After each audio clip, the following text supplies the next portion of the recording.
Welcome to the Banker Lamp. Please enjoy the video. This guide shows how to replace the SSD in your Steam Deck safely and quickly.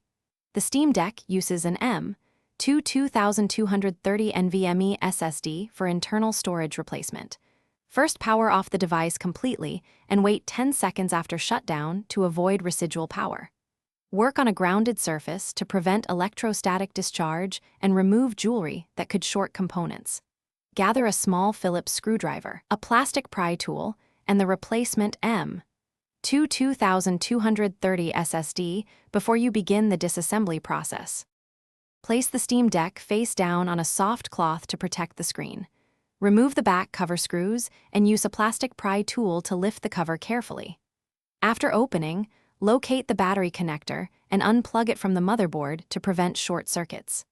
Next, locate the M.2 2230 SSD situated under a small shield or bracket near the center of the board. Unscrew the single standoff screw holding the SSD and lift the drive at a shallow angle to remove it safely.